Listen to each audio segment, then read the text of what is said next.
On July 12, 1789, a 29-year-old lawyer jumped onto a table outside a Paris cafe and accidentally toppled a kingdom. The guy's name was Camille Desmoulins, and he was basically just venting about his bad week. He shouted that 30,000 royal troops were about to massacre the citizens. Here's the mess. France was in. King Louis XIV had just fired the one minister the public actually liked. The treasury was bone dry after bankrolling the American Revolution. France essentially maxed out its credit card to own the British.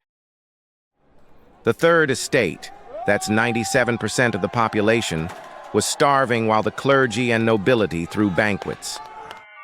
Desmoulins was a struggling journalist who couldn't land a job, a failed lawyer with a stutter and a chip on his shoulder. When word hit that Necker was out, the crowd was already buzzing with panic. He leaped onto a table outside the Café du Foy, brandished a pistol, and started screaming. He was the guy who shouts. He claimed the king's German mercenaries were about to storm the district and slaughter everyone. It wasn't true the troops were stationed outside the city. Desmoulins tied a leaf to his hat as a makeshift green badge of revolution, and the crowd copied him. What started as one frustrated man's public tantrum became the opening act of a decade-long bloodbath. And Desmoulins, he didn't plan any of it. He just wanted attention. So how did France get so broke? Let's walk through the financial disaster movie. France in 1789 owed roughly 4 billion livres. To put that in modern terms, the government was spending more than half its annual revenue just on interest payments. The culprit? That little squabble across the Atlantic called the American Revolution. France sent ships, guns, and soldiers to help the colonies embarrass Britain. America won. France got a receipt for 1.3 billion livres. The treasury was empty, the harvests had failed, and bread prices hit a 20-year high. The nobility was still eating cake. King Louis XIV, a well-meaning man who loved locksmithing and hunting, but hated making decisions. But the rich, the clergy, and nobility refused to pay. So the king did the one thing no absolute monarch wants to do. This was a medieval assembly of three groups, clergy, the nobility, and everyone else, that hadn't met in 175 years. The Third Estate, representing 97% of the population, showed up with a list of grievances and a demand for real representation. So the Third Estate walked to a nearby indoor tennis court, and on June 20th, 1789, they swore the tennis court oath. The king panicked. Surround Paris with 30,000 foreign troops, Swiss guards and German mercenaries who didn't speak French and had no loyalty to the people. The message was clear: negotiate or else. Then, on July 11th, Necker's crime, he suggested the rich should pay taxes. The king sent him packing. Paris heard the news and lost its collective mind. The city had 600,000 hungry people, no bread, and now a ring of foreign soldiers closing in. July 12, 1789, at the Palais-Royal. This wasn't just any square. Think of it as 18th century Twitter, but in person, with more wine and fewer bots. Cafes lined every arcade, pamphlets flew through the air like confetti. The air smelled of ink, sweat, and panic. Camille Desmoulins, age 29, he was a failed lawyer with a stutter that got worse when he was nervous. He spotted a table outside the Café du Foy, leaped onto it. He jammed a green leaf into his hat as a makeshift badge, green the color of hope, and started screaming, "Citizens, they are going to massacre the patriots tonight." Now, here's the thing about Desmoulins. He had no plan.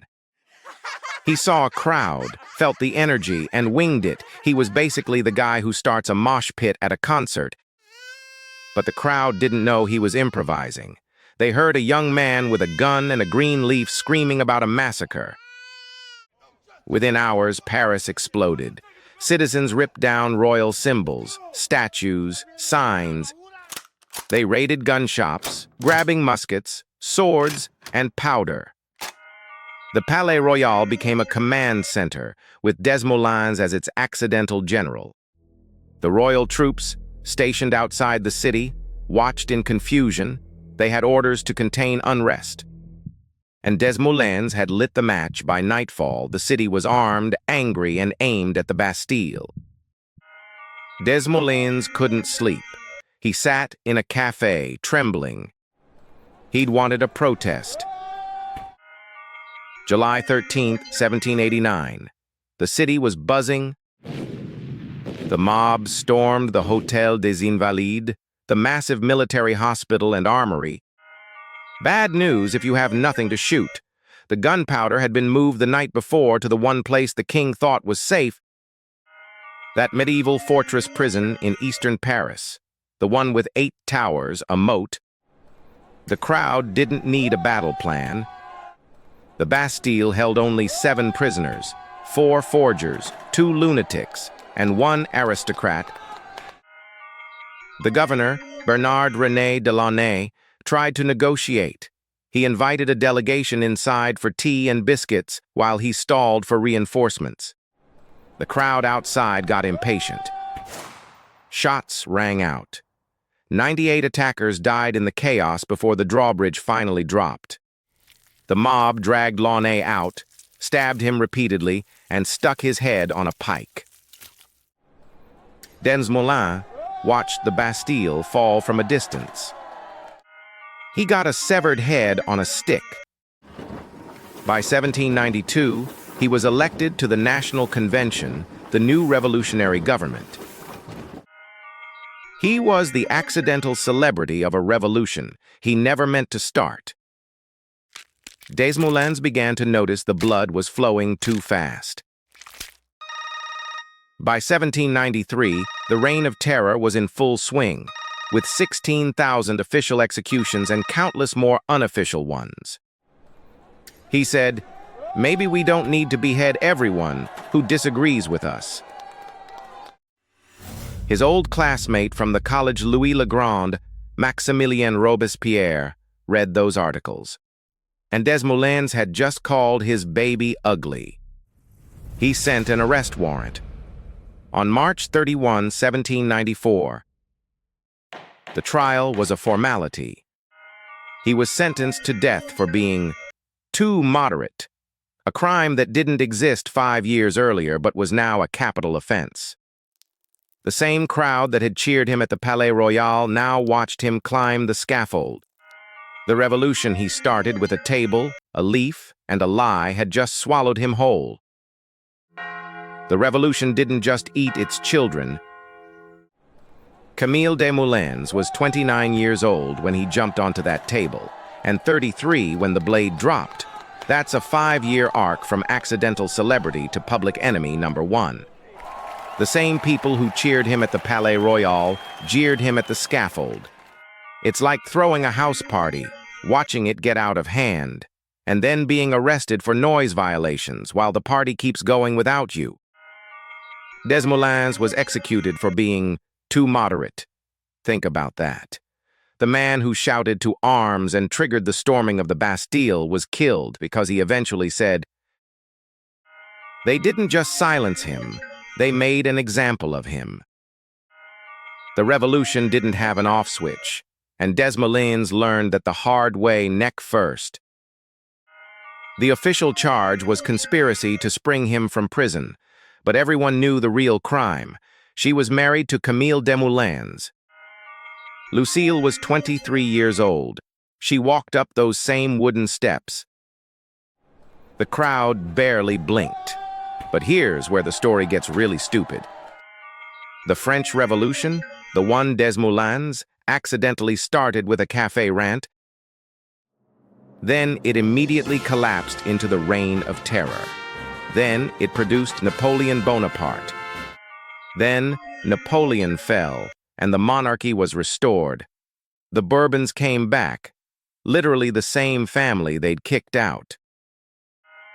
It's a historical Ouroboros, a snake eating its own tail, except the snake is made of guillotines and bad financial decisions. He started a loop. The practical takeaway here is uncomfortable.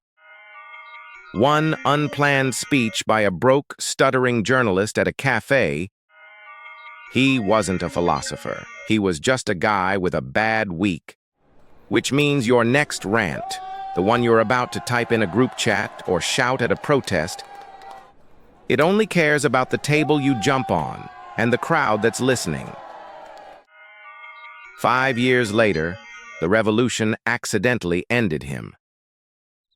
It just needs patience.